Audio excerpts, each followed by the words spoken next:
முக்கிய குற்றவாளி தொலைக்காட்சி ஊடகங்களும் அதில் பேசுகின்ற பத்திரிகையாளர்களும் அவர்கள்தான். அவர்கள் இந்த நாட்டில் நடக்கின்ற போராட்டங்கள் இது குறித்து எதுவும் இங்கே தமிழ்நாட்டில் நுழைந்து விடாதபடி மிக பாதுகாப்பாக இவர்கள் பார்த்து கொண்டிருக்கிறார்கள். அவர்கள் பேசுவதெல்லாம் எந்த கட்சியிலிருந்து எத்தனை சட்டமன்ற உறுப்பினர்கள் இந்த கட்சிக்கு தாவினார்கள், எவ்வளவு பேர் ராஜினாமா செய்தார்கள். இது புதிய வாஷிங் மிஷினாக இருக்கிறது. பழைய வாஷிங் மிஷின் எது? வெளியே வருவாரா மாட்டாரா, பேசுவாரா மாட்டாரா, கரூர் செல்வாரா, இப்படியான செய்திகள். இப்படி பேசியே தமிழ்நாட்டை இளைஞர்களை அரசியலற்றவர்களாக்கி அவர்களுக்கு தற்கூரி என்ற பெயரை இவர்கள் வைத்திருக்கிறார்கள். இது சரியா என்பதை உங்கள் முன்னால் நான் வைக்கிறேன்.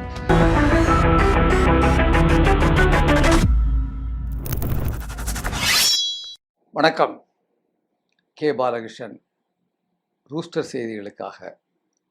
தோழர்களே, எனக்கு சில நாட்களாக ஒரு செய்தி உறுத்தலாகவே இருந்து கொண்டிருக்கிறது. ஒரு நிகழ்வு, அதை உங்களிடம் எப்படியாவது சொல்லிவிட வேண்டும் என்கின்ற இந்த நேரத்திலே அதை நான் உங்களோடு பகிர்ந்து கொள்ளலாம் என்று எண்ணுகிறேன்.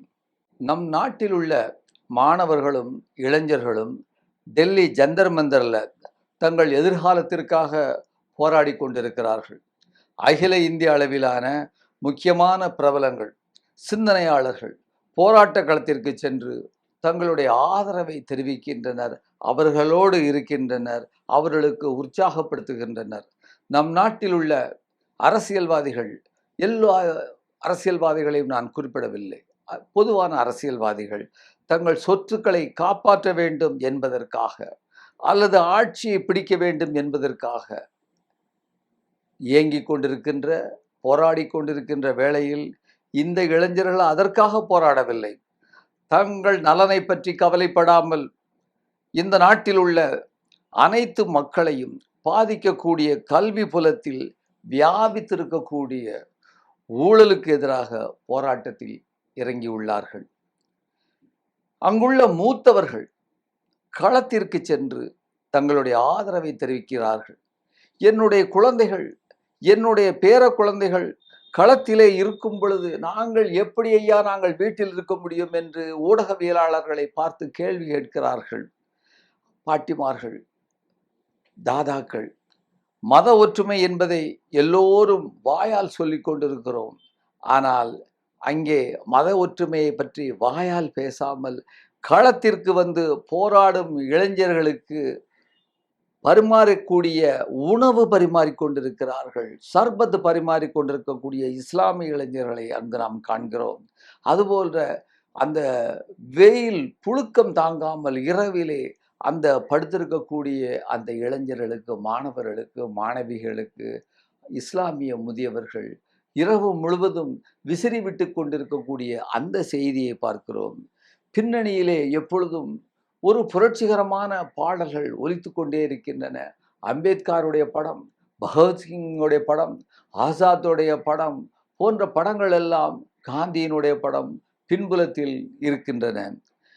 அவர்களுக்கு ஆதரவாக ஐக்கிய விவசாயிகள் முன்னணி, நாங்கள் சார்ந்திருக்கின்ற எஸ்கேஎம் என்று சொல்லப்படுகின்ற அந்த ஐக்கிய விவசாயிகள் முன்னணி தங்களுடைய முழு ஆதரவையும் தெரிவித்திருக்கிறது. அது ஒரு குழுவை அமைத்து அந்த போராடுகின்ற இளைஞர்களோடு ஒருங்கிணைப்பதற்காக தங்களுடைய குழுவை அங்கு அமைத்து அங்கு அனுப்பியிருக்கிறது. இவற்றில் எதை பற்றியும் தமிழ்நாட்டு மக்களுக்கு, குறிப்பாக தமிழ்நாட்டு இளைஞர்களுக்கு தெரிந்துவிடக்கூடாது என்பதில் குறியாக இருக்கக்கூடிய தமிழ்நாட்டில் உள்ள அரசியல் கட்சிகளும் அவர்களுக்கு சேவை செய்யக்கூடிய ஊடகங்களும், குறிப்பாக காட்சி ஊடகங்களும் பத்திரிகையாளர்களும் இவை பற்றியெல்லாம் பேசுவதில்லை. அவர்கள் பேசுவதெல்லாம் எந்த கட்சியிலிருந்து எத்தனை சட்டமன்ற உறுப்பினர்கள் இந்த கட்சிக்கு தாவினார்கள், எவ்வளவு பேர் ராஜினாமா செய்தார்கள். இது புதிய வாஷிங் மிஷினாக இருக்கிறது. பழைய வாஷிங் மிஷின் எது? வெளியே வருவாரா மாட்டாரா, பேசுவாரா மாட்டாரா, கரூர் செல்வாரா, இப்படியான செய்திகள். இப்படி பேசியே தமிழ்நாட்டை இளைஞர்களை அரசியலற்றவர்களாக்கி அவர்களுக்கு தற்கூரி என்ற பெயரை இவர்கள் வைத்திருக்கிறார்கள். இது சரியா என்பதை உங்கள் முன்னால் நான் வைக்கிறேன். இவர்கள் எவருடைய ஆட்சியிலும் இவர்கள் அவர்களுக்கு முன்னால் உள்ளவர்கள் இவர்கள் எவர்களுடைய ஆட்சியிலும் கல்லூரிகளில் மாணவர்களை அரசியல் படுத்துவதற்காக மாணவர் தேர்தலை இவர்கள் அனுமதித்ததே கிடையாது. இப்படி பேசிக்கொண்டே போகலாம். முக்கிய குற்றவாளி தொலைக்காட்சி ஊடகங்களும் அதில் பேசுகின்ற பத்திரிகையாளர்களும் அவர்கள்தான். அவர்கள் இந்த நாட்டில் நடக்கின்ற போராட்டங்கள் இது குறித்து எதுவும் இங்கே தமிழ்நாட்டில் நுழைந்து விடாதபடி மிக பாதுகாப்பாக இவர்கள் பார்த்து கொண்டிருக்கிறார்கள். அகில இந்திய விடயங்களை நீங்கள் பேசுங்கள், விவாதியுங்கள். முழுவதுமாக இல்லாவிட்டாலும் பாதிக்கு பாதி அல்லது 25 விழுக்காடு அந்த செய்தியை கொண்டு சொல்லுங்கள். அவர்களிடம் கேட்டால் இவற்றை நீங்கள் சொல்லுகின்றவற்றை தமிழ்நாட்டு மக்கள் பார்ப்பதில்லை என்று சொல்லக்கூடிய அந்த செய்தியை கூட அப்படி சொல்லக்கூடும். இப்படியாக நாம் அவருக்கு சொல்ல வேண்டியது, நீங்கள் முதலில் கொடுங்கள், இனிமேலாவது பொறுப்புள்ள வகையில் இது போன்ற செய்திகளை கொண்டு செல்லுங்கள். இளைஞர்களுடைய போராட்டம் பற்றி அகில இந்திய அளவிலே நடக்கின்றது. உழைக்கும் மக்களினுடைய போராட்டம் பற்றி, விவசாயிகளினுடைய போராட்டம் பற்றி, ராமர் கோயில் காணிக்கை ஊழல் எவ்வளவு பெரிய விடயமாக அங்கே பேசப்பட்டு கொண்டிருக்கிறது, நடந்து கொண்டிருக்கின்றது. மேற்கு வங்கத்திலே நடைபெறக்கூடிய மதவெறி அராஜகம், இவை குறித்து நீங்கள் பேசுவதே இல்லை. ஆகியவற்றோடு தமிழ்நாட்டை இளைஞர்களையும் தமிழ்நாட்டு மக்களையும் இந்த பிரச்சனைகளோடு இணைப்பதற்கு பாருங்கள். இதுவே இங்குள்ள ஊடகங்களுக்கும் பத்திரிகையாளர்களுக்கும் நாம் வைக்கின்ற கோரிக்கை, சிவில் சமூகங்கள் சார்பாக. அடுத்து ஒரு செய்தியை பார்க்கலாம். சிபிசி ஸ்போர்ட்ஸ் அந்த போர்ட்டல் ஹேக் செய்யப்பட்டதா? சிபிசி சம்பந்தப்பட்ட ஏற்கனவே அந்த தேர்தலுக்கு அதனுடைய விடைத்தாள்கள் திருத்துவது அது போன்ற விஷயங்கள், பல விஷயங்கள் ஹேக் செய்யப்பட்டு விட்டதாக செய்திகள் வந்து கொண்டிருந்த வேளையில் இப்பொழுது தமிழ்நாட்டில் உள்ள இளைஞர்களையும் இங்குள்ள பெற்றோர்களையும் பாதிக்கக்கூடிய ஒரு நிகழ்ச்சி நடந்து கொண்டிருக்கிறது. அது நிறைய பேர்ல எவருக்குமே தெரிவதில்லை. என்ன தெரியுமா? இங்கு சிபிஎஸ்இ ஸ்போர்ட்ஸ் போர்ட்டல் ஹேக் செய்யப்பட்டிருக்கிறது. ஆயிரக்கணக்கான மாணவர்கள், பெற்றோர்கள் பாதிக்கப்பட்டிருக்கிறார்கள். உண்மை என்ன? இன்றைக்கு நாடு முழுவதும் உள்ள ஆயிரக்கணக்கான சிபிஎஸ்இ பள்ளி மாணவர்கள் மற்றும் பெற்றோர்களை கவலை அடைய வைத்துள்ள ஒரு விவகாரம் என்னவென்றால், ஸ்போர்ட்ஸ் சம்பந்தப்பட்ட பிரச்சனை. சமூக ஊடகங்களில் இது பற்றி என்ன கூறப்படுகிறது?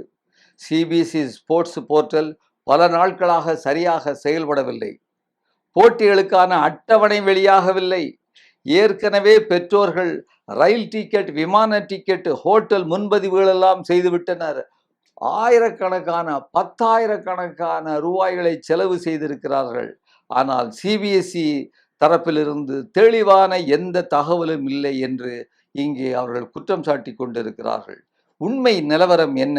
டைம்ஸ் ஆஃப் இந்தியா சொல்லுகிறது, தற்போது சமூக ஊடகங்களில் பரவி வரும் முக்கிய குற்றச்சாட்டு சிபிஎஸ்இ ஸ்போர்ட்ஸ் ஹேக் செய்யப்பட்டது. உண்மைதான். இந்த குற்றச்சாட்டை மறுக்கவோ அல்லது அது பற்றி என்ன அடுத்தால் எப்பொழுது நடக்கப் போகிறது, இந்த அட்டவணைப்படி எப்பொழுது ஸ்போர்ட்ஸ் நடக்கும், எப்பொழுது போட்டி நடக்கும், அல்லது கேன்சல் செய்து விட்டார்களா, கேன்சல் செய்யவில்லையா என்பதை பற்றி ஒரு வார்த்தை இந்த பெற்றோர்களுக்கு, இந்த மாணவர்களுக்கு இந்த சிபிஎஸ்இ நிர்வாகம், ஸ்போர்ட்ஸ் அந்த அத்தாரிட்டிஸ் அவர்கள் எந்த விதமான செய்திகளையும் அவர்கள் தெரிவிப்பதற்கு தயாராக இன்றைய தினம் வரை. இந்த விவகாரத்தில் சிபிஎஸ்இ விரைவாக விளக்கம் அளித்து புதிய போட்டி அட்டவணையை வெளியிட்டால் மாணவர்களும் பெற்றோர்களுடைய அவர்கள் சந்திக்கின்ற பிரச்சனை குறையும். மாணவர்களின் ஆர்வத்தோடு எதிர்காலத்தோடு விளையாட வேண்டாம் என்று சிவில் சமூகங்கள் சார்பாக இந்த ஸ்போர்ட்ஸ் அத்தாரிட்டி அவர்களை நாம் எச்சரிக்கிறோம். அவர்களின் பெற்றோர்களை தேவையற்ற மன உளைச்சலுக்கு ஆளாக்க வேண்டாம். இது டெல்லி ஜந்தர் மந்தரில் நடைபெறுகின்ற சிஜேபி போராட்டம் அல்ல. இது பல்வேறு மாநிலங்களுக்கும் பரவுவதற்கான விதைகளை ஊணுவதாக இருக்கிறது என்பதை நான் இந்த நேரத்திலே அந்த சம்பந்தப்பட்ட அதிகாரிகளுக்கு தெரிவித்துக் கொள்கிறேன். இன்னொரு செய்தி, பொதுத்துறை நிறுவனங்களினுடைய பங்குகளை தனியாருக்கு விற்பது குறித்து ஏற்கனவே நாம் இது பற்றி சில நாட்களுக்கு முன்னால் தமிழ்நாட்டினுடைய முதலமைச்சர் அவர்கள் இது போன்ற பங்குகளை விற்கக்கூடாது என்று ஒரு கடிதம் எழுதியிருக்கிறார் என்பதையும் குறிப்பிட்டிருந்தோம். அந்த வகையிலே என்எல்சி நிறுவனத்தினுடைய 3% பங்குகளை ஒன்றிய பாஜக அரசு விற்பனை செய்ததை கண்டித்து உடனடியாக அவற்றை ரத்து செய்ய கூறி என்எல்சி நிறுவனத்தினுடைய அதை தொடர்ந்து பொதுத்துறையாக பாதுகாக்க கோரியும் என்எல்சி நிறுவனத்தை தொடர்ந்து பொதுத்துறையாக பாதுகாக்க கோரியும் இளைஞர்களுக்கு வேலைவாய்ப்பை உருவாக்க கோரியும் சிபிஐஎம், சிபிஐ, சிபிஐஎம்எல் ஆகிய இடதுசாரி கட்சிகளின் ஒருங்கிணைப்பு குழு சார்பிலே நெய்வேலி 8 ரோட்டில் நேற்று பெரிய அளவிற்கு ஒரு கண்டனம் ஆர்ப்பாட்டம் நடைபெற்றுள்ளது. அது இடதுசாரி கட்சிகளினுடைய ஒருங்கிணைப்பில் நடைபெற்றது. இது வரவேற்கத்தக்க முயற்சியாகும். ஒரு இடதுசாரிகள் இணைந்து ஒரு பிளாக்காக ஒரு அணியாக நின்று கொண்டு இவர்கள் களத்திலே இறங்கி இருக்கிறார்கள். எதிர்காலத்தில் பல்வேறு தமிழக மக்களுக்கும் உழைக்கும் மக்களுக்கும் விவசாயிகளுக்கும் இது மிகப்பெரிய அளவு நன்மை பயக்கக்கூடியதாக இருக்கும் என்பதில் எந்த விதமான சந்தேகமும் தேவையில்லை. அது பற்றிய அந்த வீடியோ பதிவுகளை கூட நீங்கள் காணலாம். நெய்வேலி நிலக்கரி நிறுவனத்தினுடைய பங்குகளை தனியாருக்கு விற்பனை செய்யக்கூடாது என்கிற கோரிக்கையை வற்புறுத்தி இன்றைய தினம் முதற்கட்டமாக இந்த கண்டன ஆர்ப்பாட்டத்தை நடத்தி கொண்டிருக்கிறோம். ஏற்கனவே ஏறத்தாழ 28% பங்குகள் ஏற்கனவே தனியாருக்கு விற்பனை செய்யப்பட்டிருக்கிறது. இப்போது 72% பங்குகள் மட்டும்தான் நிறுவனத்தின் கையில் இருக்கிறது. இதை படிப்படியாக தனியாருக்கு மொத்தமாக தாரை வார்ப்பது என்கிற நோக்கத்தோடு தான் இப்போது மேலும் 3% பங்குகளை விற்பனை செய்வது என்கிற அறிவிப்பை ஒன்றிய பிஜேபி அரசாங்கம் வெளியிட்டிருக்கிறது. என்எல்சி உள்ளிட்ட நவரத்னங்கள் அல்லது நேருவால் பொதுத்துறை நிறுவனங்கள் எல்லாம் திருக்கோயில்கள் என்று வர்ணிக்கப்பட்ட ஆண்டுதோறும் பல்லாயிரக்கணக்கான கோடி ரூபாய்கள் அரசாங்கத்திற்கு லாபத்தை ஈட்டி தரக்கூடிய இந்த நிறுவனத்தை இப்படி பாழ்படுத்துவது, அழித்தொழிப்பது என்பது வன்மையான கண்டனத்துக்குரியது. பொன்முட்டையிடும் வாத்தை பேராசையின் காரணமாக ஒரே நாளில் அறுத்து கொலை செய்ததைப் போல பொதுத்துறை நிறுவனங்கள், லாபம் ஈட்டக்கூடிய பொதுத்துறை நிறுவனங்களை இப்படி தனியாருக்கு தாரை பார்ப்பது என்பது மோசமான ஒரு செயல். ஆகவே தான் இதற்கு எதிராக நாங்கள் இந்த போராட்டத்தை நாங்கள் துவக்கி இருக்கிறோம். இன்னொரு முக்கியமான செய்தி, எஸ்ஐஆர் ஏற்கனவே இந்த பெயர் மறந்து போயிருக்கும். ஒடிசா மாநிலத்தில் வாக்காளர் பட்டியல் சிறப்பு தீவிர திருத்தத்திற்கு இப்பொழுது திரும்ப இப்போ அங்கே வந்திருக்கிறாங்க. ஒடிசாவில் அந்த ஸ்பெஷல் இன்டென்சிவ் ரிவிஷன் அப்படின்னு சொல்லுவாங்க இல்லையா, அதில் அவங்க வெளியிட்ட அந்த வரைவு வாக்காளர் டிராஃப்ட் பட்டியலில் மொத்தமுள்ள 3.33 கோடி வாக்காளர்களிலிருந்து சுமார் 20.14 லட்சம் பேரை நீக்கியிருக்கிறாங்க. 20.4 லட்சம் பேரை நீக்கியிருக்காங்க அப்படிங்கிற விஷயத்தை கண்டுபிடிச்சிருக்கிறாங்க. 8.32 லட்சம் பேர் மரணம் அடைஞ்சிருக்கிறாங்க. 10.07 லட்சம் பேர் வேறு இடங்களுக்கு சொல்லியிருக்கிறாங்கன்னு சொல்கிறாங்க. ஆனால் இது பற்றி அங்குள்ள எதிர்கட்சி தலைவர், பிஜேடி கட்சியினுடைய மூத்த தலைவர் தேவி பிரசாத் மிஸ்ரா அவர் என்ன சொல்கிறாருன்னா, மொத்தமுள்ள 147 சட்டமன்ற தொகுதிகளில் 75 தொகுதிகளில் தலா 10,000 பேருக்கும் மேற்பட்ட பேர்களை அவர்கள் நீக்கம் செய்திருக்கிறார்கள். சின்ன பிழை இருந்தால் கூட அவர்கள் நீக்கி இருக்கிறார்கள். இது என்பதற்கு அவர் கண்டனம் தெரிவித்திருக்கிறார் என்ற செய்தியுடன் இந்த செய்தியை இத்துடன் முடித்துக் கொள்கிறேன். நன்றி, வணக்கம்.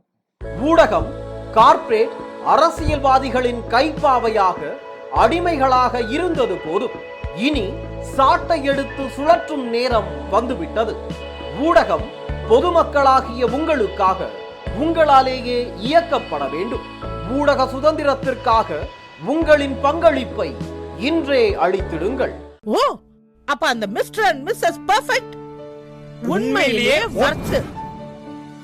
நரம்பு தளர்ச்சியிலிருந்து விடுபட்டு உடம்பு ஒரு புது வீரியம் பெற மா நேச்சுரல்ஸோட மிஸ்டர் பெர்ஃபெக்ட்டை யூஸ் பண்ணுங்க.